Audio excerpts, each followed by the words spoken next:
Mark సువార్త 16వ అధ్యాయం 20వ వాక్యాన్ని నేను చదువుతాను.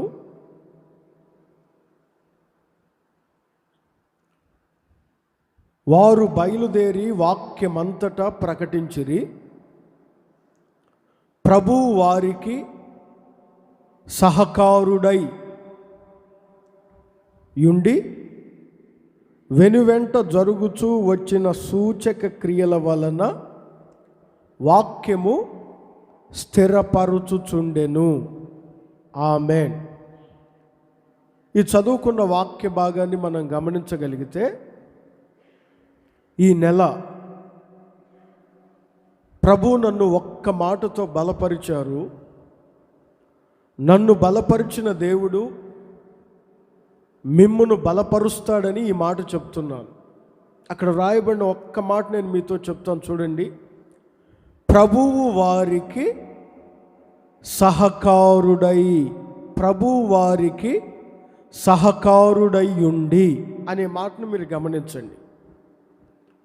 ఈ నెల ప్రారంభపు రోజు నుంచి ఈ నెల ముగించేంత వరకు యేసయ్య మీకు సహకారుడై ఉండబోతున్నాడు. ఆమేన్ అని చెప్పండి అందరూ. ప్రభు ఈ నెలంతా మీకు సహకారుడై ఉండబోతున్నాడు. సహకారిగా దేవుడు మీకుండునుగాక.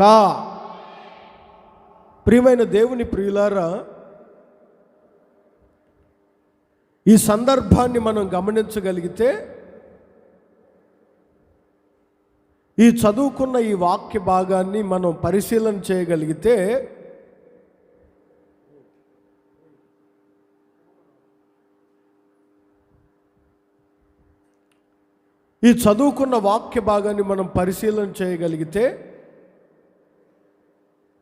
యేసుక్రీస్తు శరీరధారిగా సంచరిస్తున్న రోజులలో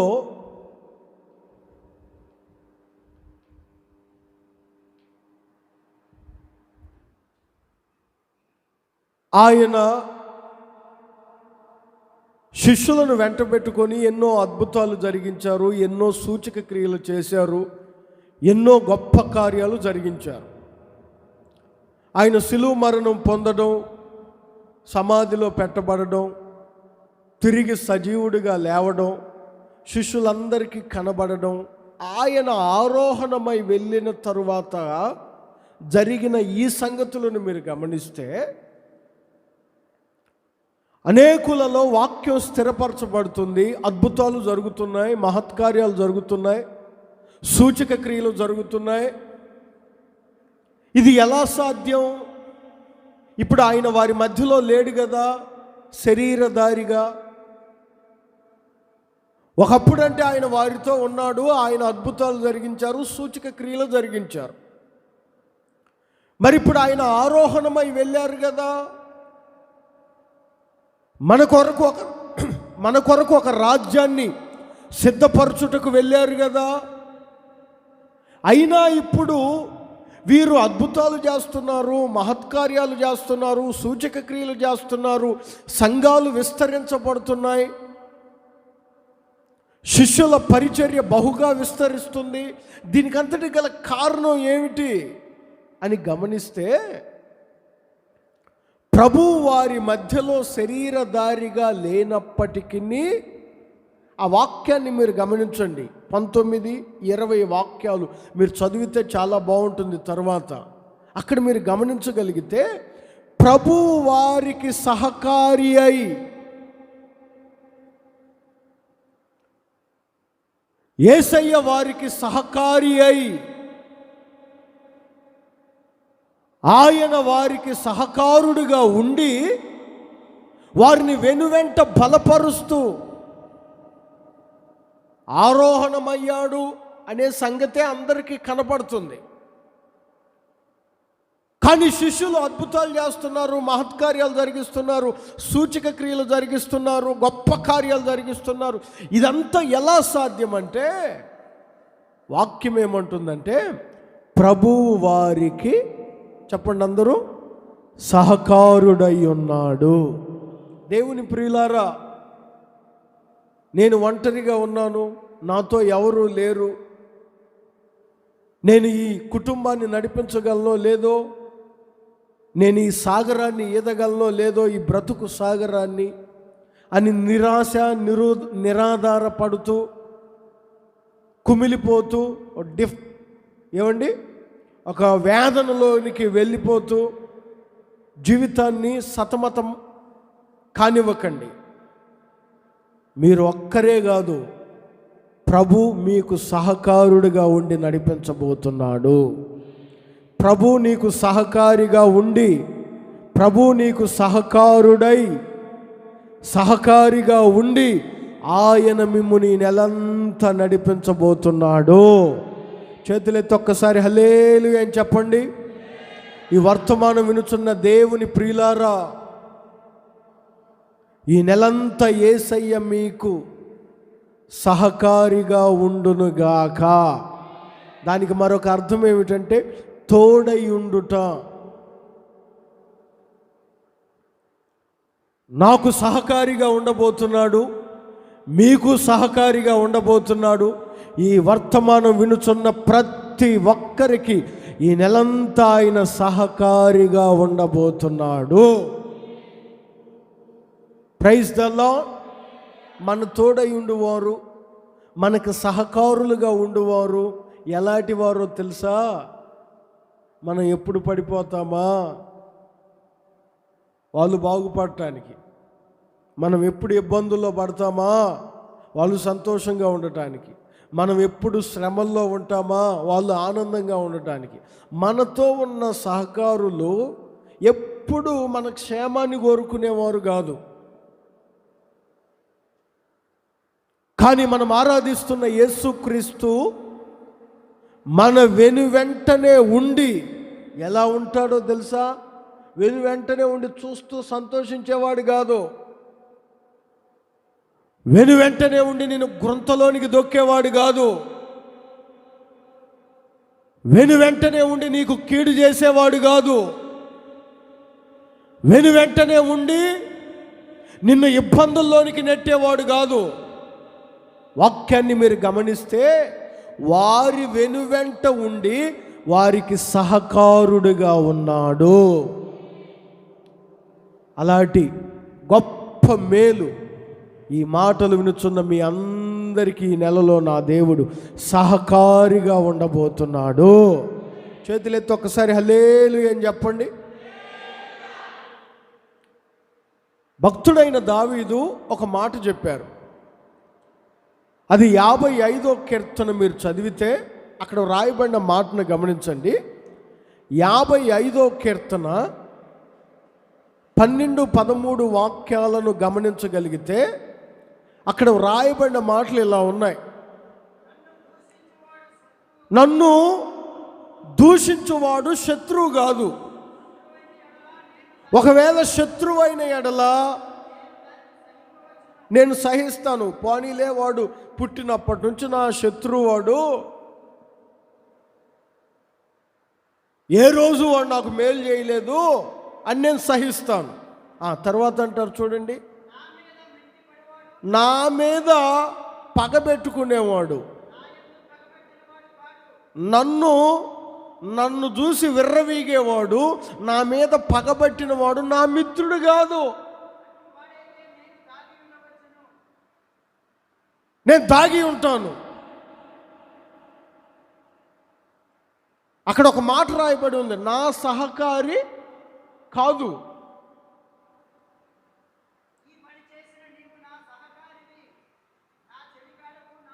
ప్రియమైన ఆత్మీయులారా, ఈ మాట గమనిస్తే ఈయన దూషించే వాళ్ళు, ఈయన మీద పగబట్టిన వారు, ఈయన మీద వ్యతిరేకంగా మాట్లాడుతూ విర్రవీగుతున్న వారు ఎవరంటే తన సహకారి అంటాడు భక్తుడు. వాడు నా శత్రువు కాదు, శత్రువు అయితే సహిస్తాను. నా సహకార్య నన్ను దూషిస్తున్నాడు, నాకు తోడై ఉన్నవాడే నా మీద విర్రవీగుతున్నాడు.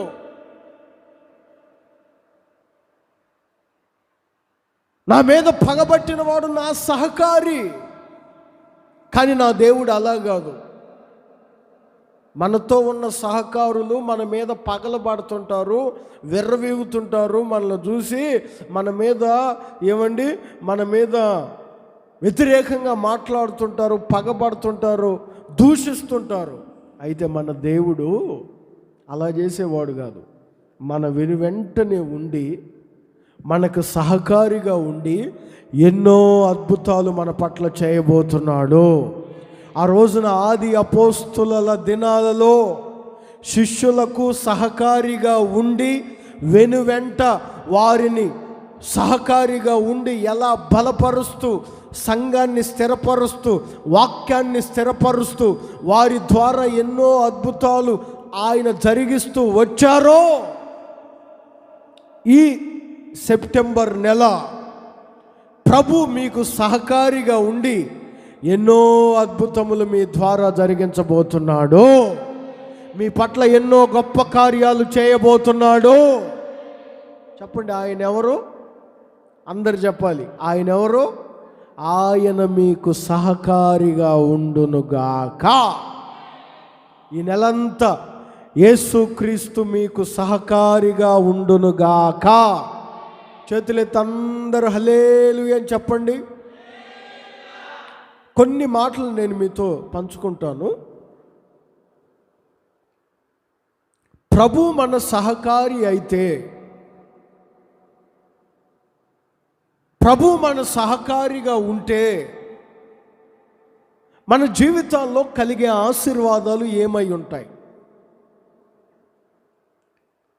118వ కీర్తన 7వ వాక్యాన్ని చదివితే అక్కడ వ్రాయబడిన మాట గమనించండి. 118వ కీర్తన 7వ వాక్యం,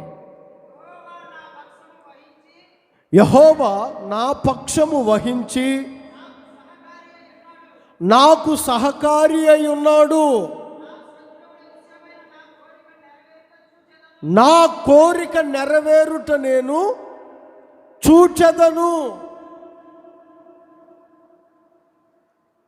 భక్తుని జీవితంలో జరిగిన ఒక సంగతిని కీర్తనలో రాశారు. ఏం జరిగింది తన జీవితంలో? కొంతమంది తనను పడగొట్టాలని చూశారు, కొంతమంది శత్రువులు. ఆ మాటలు 10వ వాక్యం నుంచి క్లుప్తంగా వ్రాయబడి ఉంటాయి. అన్యజనులందరూ నన్ను చుట్టుకొని ఉన్నారు, నలుదిశలా వారు నన్ను చుట్టుకొని ఉన్నారు. 11వ వాక్యం. 12వ వాక్యంలో చూడండి, కందిరీగల వరే వారు ముసిరి ఉన్నారు. 13వ వాక్యం, నేను పడునట్లు శత్రువులు కందిరీగల వలె. ఎప్పుడు పడిపోతాడని చూసి ఇక వాళ్ళకు ఓపిక నశించిపోయి వాళ్ళే వచ్చి తోశారు. పడురా, ఇంకెంతకాలం పడకుండా ఉంటావు, పడిపో అని. బైబిల్లో ఆ భక్తుని జీవితంలో జరిగిన సంగతులు చెప్తున్నాడు చూడండి. 118వ కీర్తనలో, ఎంతోమంది నన్ను పడగొట్టాలని చూశారు, నేను పడకపోగా వాళ్ళే వచ్చి నన్ను తోశారు. కొన్నిసార్లు మన వాళ్ళు కూడా చెప్తుంటారు, నాకు అప్పటికే అది చేయాలని లేదు కానీ కొంతమంది బలవంతంగా నెట్టారు అన్నయ్య నా ఊబిలోకని, అలా దోశారు.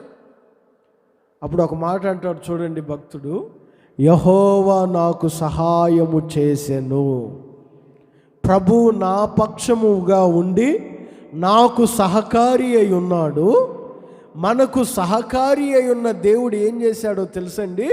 ఆ భక్తుని జీవితంలో ఎంతోమంది శత్రువులు ఇతన్ని పడగొట్టాలని తోసినప్పుడు ఈ భక్తునికి ఒక కోరిక ఉంది, నా శత్రువుల ముందే నేను ఆశీర్వదించబడాలి.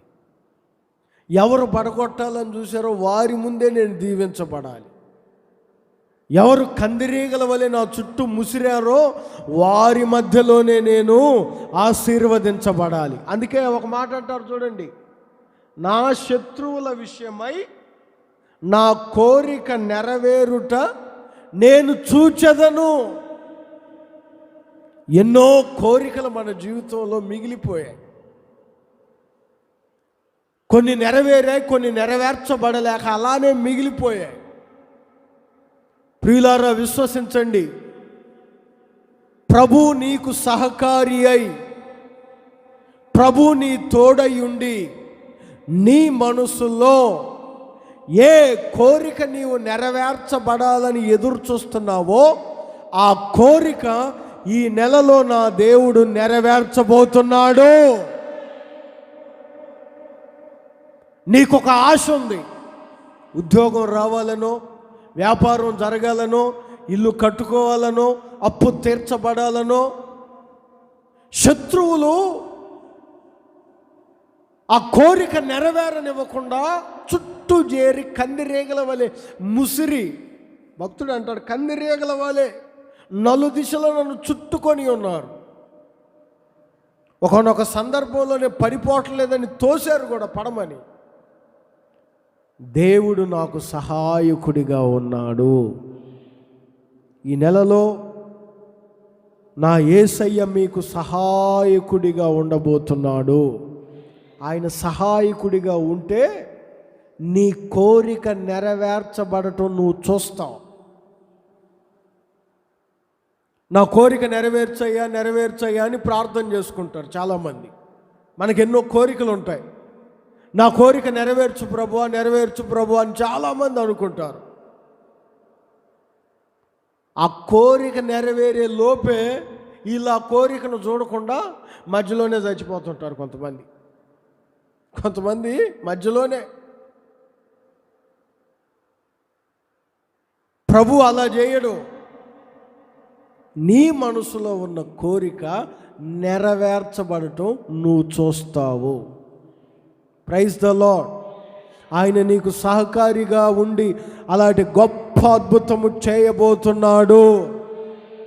ఎందుకంటే మనం ఆరాధిస్తున్న దేవుని గురించి భక్తుడు ఎలా చెప్తారు? 145వ కీర్తన 16వ వాక్యములో యేసుక్రీస్తు గురించి భక్తుడు తన అనుభవంలో చెప్తారు. చూడండి, నీవు నీ గుప్పిల్లి విప్పి ప్రతి జీవి కోరికను తృప్తిపరచుచున్నావు. ఒక సేవకునిగా నేను మీ కోరికలు తీర్చలేను. ఒక భర్తగా నీ కుటుంబంలో యజమానుడి నీ కోరిక తీర్చలేకపోవచ్చు. తల్లిదండ్రులుగా మీ పిల్లల కోరికలు మీరు తీర్చలేకపోవచ్చు. పరిశుద్ధాత్ముడు వాక్యం ఏమని చెప్తుందంటే, యేసుక్రీస్తు ఆయన గుప్పిలి విప్పి ప్రతి జీవి, ప్రతి వ్యక్తి కోరికను తృప్తిపరచగలడు. ఆయన నీ కోరికలను తీర్చువాడు. నీ మనసులో ఉన్నదంతా ఇది నెరవేర్చబడితే బాగుండు, ఇది నెరవేర్చబడితే బాగుండు, ఈ కోరిక నా ఎడల నెరవేరిస్తే బాగుండు, దాన్ని నేను చూస్తే బాగుండు. ఏమండి, కొంతమందికి కొన్ని కోరికలు ఉంటాయి. ఆ కోరికలు తీరక ముందే చేస్తుంటారు. అలా కాదు, భక్తుడు అంటారు చూడండి, ప్రభువు నాకు సహకారి అయి ఉండి నా కోరిక నెరవేర్చుట నేను చూచెదను. ప్రభు మీ మనసులో ఉన్న కోరికలు నెరవేర్చబోతున్నాడు. అది మీ కళ్ళతో మీరు చూడబోతున్నారు ఈ నెలలో. విశ్వసించండి, దేవుడు గొప్ప కార్యం మీ పట్ల జరిగించబోతున్నాడు. వెంటే ఉండి మీకు ఎలా ఉండబోతున్నాడు? మిమ్మల్ని తోసి మిమ్మల్ని పడగొట్టాలని కాదు, మీకు సహకారి అయి. ఈ నెలంతా మీరు ప్రతిరోజు ప్రార్థన చేసుకోండి. లేచిన వెంటనే ఈరోజు నాకు సహకారి అయి ఉండండి. ప్రభు మీకు సహకారి అయి ఉండబోతున్నాడు. ఆయన సహకారుడిగా ఉంటే, నీ తోడై ఉంటే నీ కోరిక నెరవేర్చబడటం నువ్వు చూడబోతున్నావు. నా మనసులో కోరిక ఉంది, నేను ఒక ఇల్లు కట్టుకుని దాంట్లో నివసించాలి, నాకు ఒక ఉద్యోగం రావాలి, నా పిల్లలకి ఇలాంటి స్థితి ఇవ్వాలి, నేను కుటుంబం అంతా కలిసి ఇలా దేవుని సన్నిధికి వెళ్ళాలి, కోరిక ఉంది. అది నెరవేర్చబడటం నువ్వు చూడబోతున్నావు. అది నెరవేర్చబడటం నువ్వు చూడబోతున్నావు. ప్రియమైన ఆత్మీయులారా, మనం ఆరాధిస్తున్న దేవుడు ఆయన గుప్పిలు విప్పి ప్రతి కోరికను, నీ మనసులో ఉన్న ప్రతి కోరికను తృప్తిపరిచేవాడు. దావీదుకు ఒక కోరిక ఉంది. ఏంటో తెలుసా? దావీదు కోరిక రాజుకు అల్లుడు కావాలని. చదువుతారా మాటలు? సమూయేలు మొదటి గ్రంథం, పరిశుద్ధ గ్రంథంలో సమూయేలు మొదటి గ్రంథం 18వ అధ్యాయం 26వ వాక్యం. సమూయేలు మొదటి గ్రంథం 18వ అధ్యాయం 26వ వాక్యాన్ని చదివితే,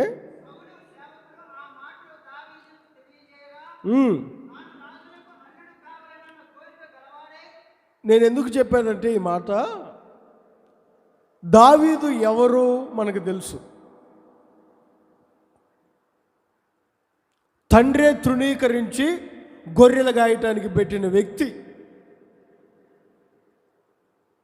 తండ్రి ఇంటి నుంచి అన్నలకు ఏదైనా తీసుకొని వచ్చి, అన్నల యుద్ధ భూమిలో ఉంటే, యుద్ధ రంగంలో ఉంటే, అన్నల యొద్దకు క్షేమ సమాచారాన్ని తెలుసుకొని తండ్రికి తెలియజెప్పడానికి వచ్చిన వ్యక్తి.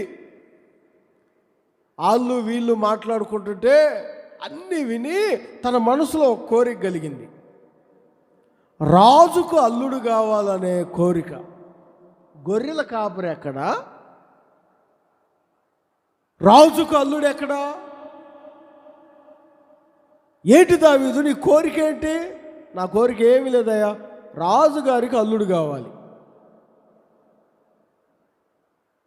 ఉన్న పాటున ఇప్పుడు నీ కోరిక ఏమిటని నేను అడిగాను అనుకో, నేను పిఎంను కావాలి లేకపోతే సీఎంను కావాలంటే వీడికి ఏమైనా పిచ్చి పట్టిందా అని అనుకుంటాను. మరి దావీదును చూసి కూడా అలానే అనుకొని ఉంటారు చాలామంది. అనుకునే వాళ్ళు అనుకుంటే పర్వాలేదు. ఆ వార్త సౌలుకు వినబడింది. వాడేంట్రా నాకు అల్లుడు కావాలంటాడు, ఎవడాడు ఒకసారి పిలిపించండి. ప్రియమైన దేవుని ప్రియులారా, గమనించండి, తన మనసులో ఉన్న కోరికలాగే మిగిలిపోలేదు. తన కోరికలాగానే మిగిలిపోలేదు. దేవుడు తన కోరికను నెరవేర్చుటకు దావీదుకు శక్తినిచ్చి ఏం చేశాడో తెలుసండి?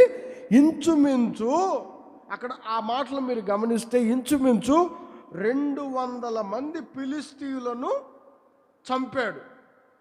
మీరు ఆ వాక్యాన్ని కూడా చదవండి. లేచి ఫిలిష్తీయులలో 200 మందిని హతమార్చి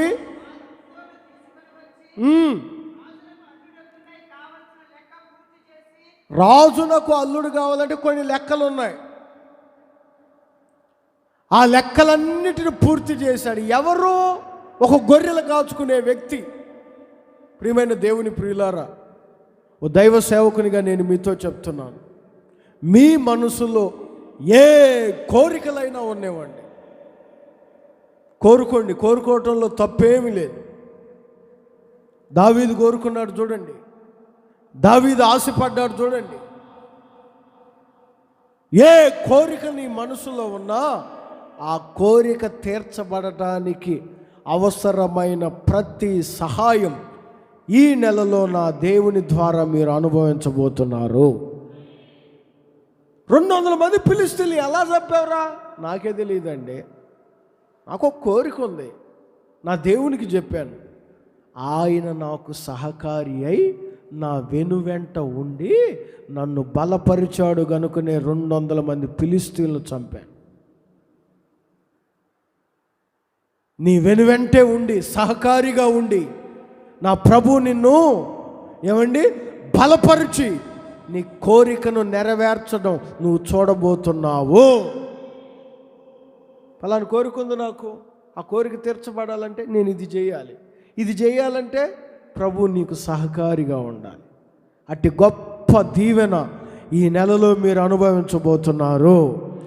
దావీదు కోరికను నెరవేర్చిన దేవుడు, దావీదు కోరిక తన కళ్ళతో తాను చూసేటట్లు చేసిన దేవుడు ఈ వర్తమానం వినుచున్న మీకు సహకారిగా ఉండి ఈ నెలలో మీ కోరికలు నెరవేర్చడం మీరు చూడబోతున్నారు. నా భర్త మార్చబడాలనే కోరిక నీలో ఉందా? దాన్ని నెరవేర్చడం నువ్వు చూడబోతున్నావు. నా అప్పు తీర్చబడాలనే కోరిక నీలో ఉందా? దాన్ని నెరవేర్చడం నువ్వు చూడబోతున్నావు. ఎందుకంటే ప్రభు నీకు ఎలా ఉండబోతున్నాడు చెప్పండి అందరూ? ప్రభు నీకు సహకారి అయి ఉండబోతున్నాడు. ప్రభు నీకు సహాయము చేయబోతున్నాడు. ప్రభు నీ తోడై ఉండబోతున్నాడు. మరొక మాటను కూడా నేను చెప్తాను. యెషయా గ్రంథం 63వ అధ్యాయం, పరిశుద్ధ గ్రంథంలో యెషయా గ్రంథం 63వ అధ్యాయం 11వ వాక్యాన్ని గమనిస్తే అక్కడ రాయబడిన ఒక మాటను గమనించండి. పూర్వ దినములను చేసుకొనెను. ఆ మాట మీరు గమనించాలి. తన మంద కాపరులకు సహకారి అయి సముద్రములో నుంచి తమ్మును తోడుకొని వచ్చెను. నా ప్రభు సహకారిగా ఉంటే ఆయన సహకారి అయి ఇశ్రాయేలీయుల గురించి వ్రాయబడిన మాటలు ఇవి. ఇశ్రాయేలీయుల జీవితాలలో అసలు సముద్రంలో నుంచి రావడం ఏంటండి? ఎవడి వల్ల అయితా? చిన్న కాలువని ఈదమంటే ఈదగలం, కానీ సముద్రంలో నుంచి వారిని తోడుకొని రావడం ఏంటి? అది ఎవరి వల్ల అవుతుంది? ఒక మోషే వల్ల అవుతుందా? బహుబలము కలిగిన ఫరోనే సముద్రాన్ని దాటలేకపోయాడు. కానీ ఇశ్రాయేలీయులు మాత్రం చక్కగా సముద్రాన్ని దాటారు. దీనికి అంతటి గల ప్రధానమైన కారణం ఏమిటంటే వాక్యం అంటుంది, ప్రభువు వారికి సహకారి అయి.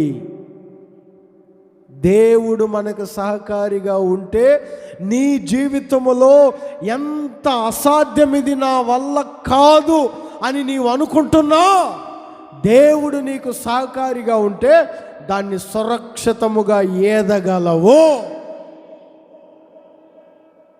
ఇది నా వల్ల కాదు, నేను చెయ్యలేను అని నువ్వు అనుకుంటున్నావు. ప్రభు నీకు సహకారిగా ఉండి ఎలాంటి సముద్రం నీ జీవితంలో ఉన్నా దాని నుంచి సురక్షితముగా నిన్ను బయటకు తీసుకొని రాగలడు. ఎవరు? ప్రభు మన సహకారి. వాక్యం అదే అంటుంది. దేవుడు వారికి సహకారి అయి సముద్రము నుంచి తోడుకొని వచ్చెను. ఇశ్రాయేలీయుల జీవితాల్లో ఎన్నో అద్భుతాలు జరిగాయి. విశ్వసించండి, మీరు ఏ సముద్రములో మునిగిపోయి ఉన్నారో నాకు తెలియదు. ఏ సముద్రం నిన్ను ముంచిందో, సముద్రములో నుంచి, సముద్రపు అనుభవాల్లో నుంచి నా ప్రభు సహకారిగా ఉండి మిమ్మల్ని తోడుకొని రాబోతున్నాడు, తీసుకొని రాబోతున్నాడు. ఒక్క మాట చదివిస్తాను చూడండి. జకర్యా గ్రంథం మీరు చదివితే, జకర్యా గ్రంథం అక్కడ ఒక మాట ఉంటుంది. 10వ అధ్యాయం,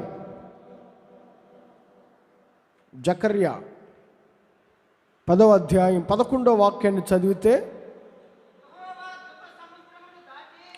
దుఃఖ సముద్రమును దాటి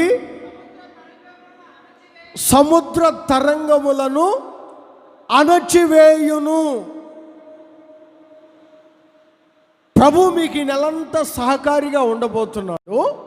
ఒక అనుభవం చెప్పాను, ఆయన సహకారిగా ఉంటే నీ కోరికలు నెరవేర్చటం నువ్వు చూడబోతున్నావు అని. రెండవదిగా, ఆయన సహకారిగా ఉండి సముద్రము నుంచి మిమ్మల్ని తోడుకొని వస్తాడు. ఏ సముద్రం? ఇప్పుడు మీరు చదువుకున్నారే, అక్కడ ఏ సముద్రం ఉంది? దుఃఖ సముద్రం. అందరు చెప్పండి, ఏ సముద్రం? దుఃఖ సముద్రం. గడిచిన ఇన్ని నెలలు ఏ దుఃఖమనే సముద్రంలో నీవు మునిగిపోయావో, ఏ దుఃఖములో నీవు నలిగిపోయావో, ఎవరు చూడకుండా నీవు ఎంత కన్నీరు కార్చావో, ప్రియ వర్తమానం వినుచున్న దేవుని ఆత్మీయులారా, ఇప్పటి వరకు ఏ దుఃఖం నిన్ను ముంచిందో ఒక సముద్రములాగా, ఏ దుఃఖము నిన్ను సముద్రములాగా బంధించిందో, ఏ దుఃఖము నీ జీవితంలో ఒక సముద్రములాగా నిన్ను ముంచిందో, ఆ దుఃఖ సముద్రములో నుంచి ఈ నెల నా దేవుడు నిన్ను బయటకు తోడుకొని రాబోతున్నాడు. నీ దుఃఖము నిట్టూర్పులు ఎగిరిపోతున్నాయి. నువ్వు కార్చిన ప్రతి కన్నీటి నుంచి నా దేవుడు గొప్ప విడుదల కలుగజేయబోతున్నాడు. నీకు సహకారిగా ఈ నెల ఉండబోతున్నాడు. దుఃఖ సముద్రంలో మునిగిపోయారు ఈ రోజున చాలామంది. చూడండి, దుఃఖం, చెప్పుకునే దుఃఖాలు, చెప్పుకోలేని దుఃఖాలు. ఉద్యోగం రాలేదనే దుఃఖం, ఇంకా నా గర్భం తెరవబడలేదనే దుఃఖం, నేను ఎంత ప్రయాసపడుతున్నా నా ప్రయాసకు తగిన ఆశీర్వాదం నాకు కలగడం లేదనే దుఃఖం, సంఘం దిగజారిపోతుందనే దుఃఖం, ఆత్మీయులు పడిపోతున్నారనే దుఃఖం. ఏ దుఃఖ సముద్రములో నీవు మునిగిపోయి ఉన్నా ప్రభు సహకారిగా ఉండి ఇశ్రాయేలీయులను సముద్రములో నుంచి ఎలా తోడుకొని వచ్చాడో, ఈ వర్తమానం వినుచున్న ప్రియ దేవుని బిడలారా, నా యేసయ్య మిమ్మలను దుఃఖ సముద్రములో నుంచి అలా తీసుకొని రాబోతున్నాడు. దుఃఖం ఎందుకు వస్తుంది? దుఃఖానికి కొన్ని కారణాలు ఉన్నాయి. ఆత్మీయులకు దుఃఖం ఎందుకు కలుగుతుంది? అసలు దుఃఖం కలిగించేవి కొన్ని ఉన్నాయి. ఒక మాట చదివిస్తాం చూడండి. ప్రసంగి గ్రంథం 7వ అధ్యాయం, పరిశుద్ధ గ్రంథంలో ప్రసంగి గ్రంథం 7వ అధ్యాయం 26వ వాక్యాన్ని చదివితే అక్కడ రాయబడిన ఒక మాట ఉంటుంది చూడండి. మరణము కంటే అనే మాట పక్కన పెట్టండి. ఎక్కువ దుఃఖము కలిగించేది నాకు ఒకటి కనపడింది. ఈ మాటలు జాగ్రత్తగా వినాలి. 1 వల, 2 ఉరి, 3 బంధకాలు. మనిషికి దుఃఖం కలగడానికి 3 కారణాలు. 1 వల, 2 ఉరి, 3 బంధకాలు.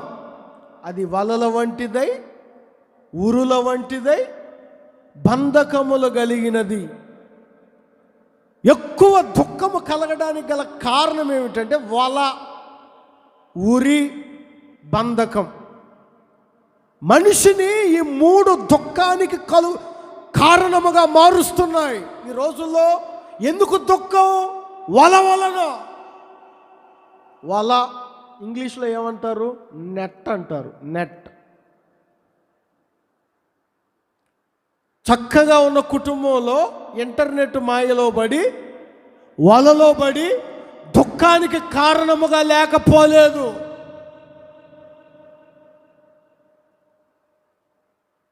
ఎక్కువ సర్వే చేస్తే ఈ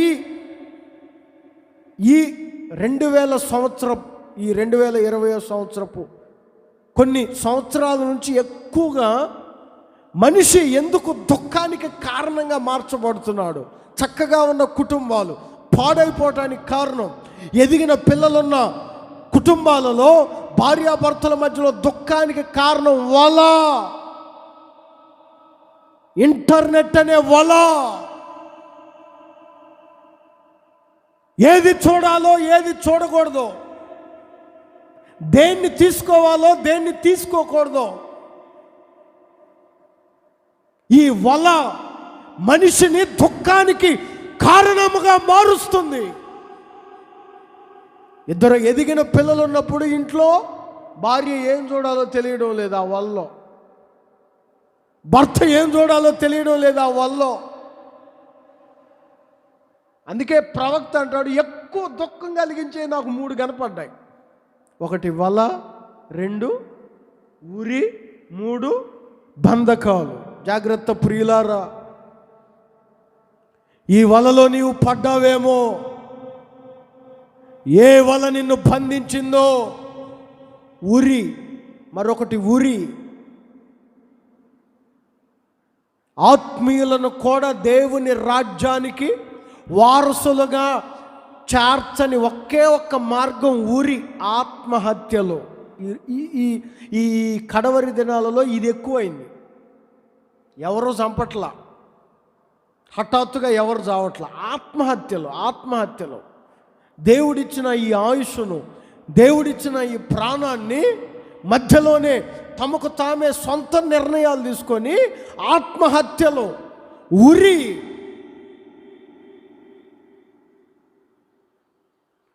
వెంటాడుతుంది మనిషిని. కోట్లు ఉన్న వ్యక్తులు కూడా ఉరి చేసుకొని ఆత్మహత్యలకు పాల్పడుతున్నారు. ఇది ఎక్కువ దుఃఖము కాదా?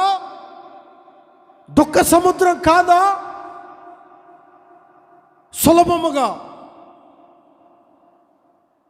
దేవునితో సహా వాసం చేసిన వ్యక్తిని ఉరేసుకునేటట్లు ప్రేరేపించింది సాతాను. మీకు తెలుసు కదండి, యోధా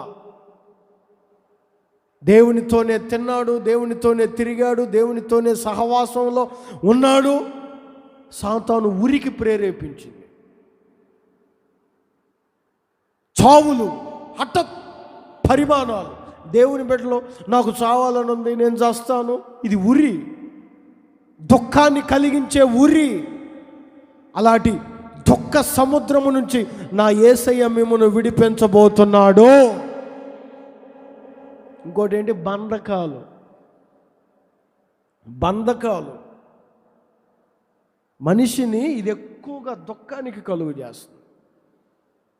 ఈ రోజున కుటుంబంలో తల్లిదండ్రులు పిల్లలను బట్టి దుఃఖపడటానికి కారణం బంధకాలు. నేను అంటాను, సంసోన్ జీవిత చరిత్ర చదువుతుంటే నాకు చాలా గమ్మత్తు అనిపించింది. ఏరా సంసోను ఒకసారి బంధించింది, మొత్తానికి అబద్ధం అని చెప్పి తప్పించుకున్నావు. సిగ్గులేదా మళ్ళీ రెండోసారి కూడా వెళ్తావు అక్కడికి? చూడండి, సంసోన్ని ఆ స్త్రీ ఇంచుమించు 3-4 పర్యాయాలు బంధించింది. మరలా అక్కడికే వెళ్తావేంట్రా?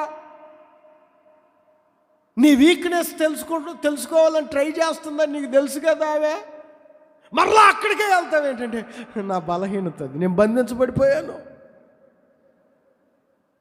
ఎదిగిన పిల్లలు ఉన్నారు, అయినా నువ్వు అటే తిరుగుతున్నావు ఏంటంటే, నేను బంధించబడిపోయాను.